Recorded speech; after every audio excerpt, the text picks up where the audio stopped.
Hey guys, Jason back with another statue review. Today I'm going to be reviewing one of these kind of smaller Iron Studios 1/10 scale pieces that are companions to the X-Men Sentinel dioramas. So before I get started, just remember to like and subscribe if you're enjoying my content, please. It really helps the channel. So without further ado, let's get into the unboxing of this thing.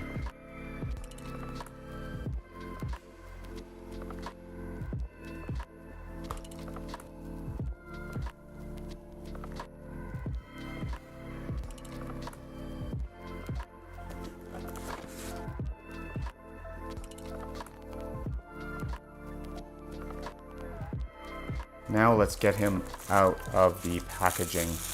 I love these little 1/10 scale pieces because there's so much detail packed into a little statue, and they're also not a pain in the ass to unbox as well. The boxes don't take up a ton of space. Man, every time I open one of these 1/10 Iron Studios pieces, I'm like, do I start going all 1/10 and just replace my entire 1/3 and 1/4 scale line? I know they're not as impressive. You need to kind of get more of them to build up a scene to make it look really kind of impactful.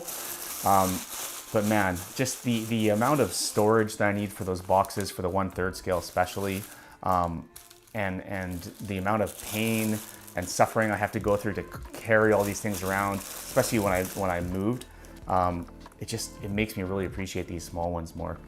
But anyways, I'll stop bitching and just look at this statue here. And it looks, man, again, I'm always blown away by the detail that they pack into these little 1/10 scale statues. So it looks like there's just two pieces to it. There's just the base, which I'll just show you here, is a piece of a Sentinel. Can't really tell what it is. Maybe it's a foot. It's like a sliced up, I think it's just a beat up Sentinel foot that's been sliced off in the back. And then we've got Silver Surfer. No, there's got to be more because he doesn't have his katanas. So there's got to be more in the box here. But I'll just leave this here so you can see it while I look. Here are his katanas, the katana sheath or scabbard, and these small swords. I don't remember what they're called, but they're not called a katana. They're like the short version of the katana. Let's see, how's it supposed to look? Big sword in the back, small in the front, huh? Okay. So we'll slide this into the front. Good. In the back, he's holding it sort of like opposite way, which is pretty cool. Style points for him. And then the small one goes behind. Very cool. So here is Silver Samurai. Obviously a villain to Wolverine.